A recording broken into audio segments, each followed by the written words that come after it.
Hello, my name is Michael Evans. This is what I painted. So I finished off 12 rounds. The last character I had to paint, she was separated from the rest because when I was getting ready to prime, she broke off the base.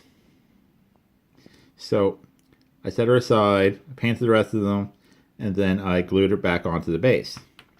Then I went to stick the base onto the shot glass to paint, and she broke off the base again.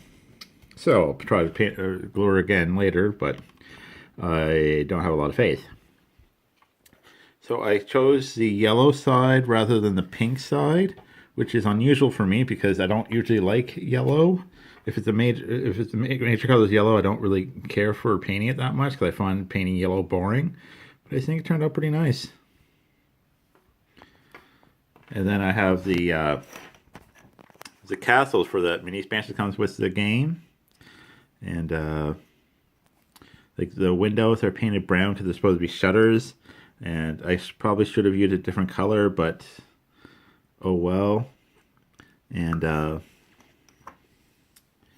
like I had no color scheme to go with, so I was sort of making up on my own, and I am very bad at that. Now, I'm not necessarily 100% happy with how they turned out, but I am happy they're done. So, because I've learned I don't like doing buildings. Buildings are terrain. I like painting characters. Characters are usually much more interesting. So that's the end of the 12 realms. And then I had during Christmas, during the actually Black Friday sale, I got a couple of minis from a game called Tentacle Bento. I don't actually have the game, and it's just a card game. I don't think it actually needs the minis, but it came with some minis, and the minis were like $2 Canadian on Board Game Bliss or something like that during Black Friday. So I'm like, yeah, I picked up a couple of them. The other one needs to be assembled, so I don't have that done yet. So that's why that one's not painted. But this one came fully assembled.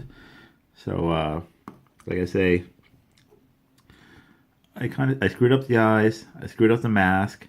The colors of the kimono is not quite right, but I'm still actually pretty happy with how she turned out. That's what I painted this week. So next week I'll probably be working on the World of Smog on Her Majesty's Service, not the Rise of Moloch. I'm going to do the on Her Majesty's Service, which are the characters are all busts. So it's just like the chest and head, not the shoulders or anything lower. So that should be interesting. I hope to have some. I haven't even got them primed yet, but I hope to get that done soon. But that's all what I have for this week. Thank you for watching, and let's keep at it. We'll get better together.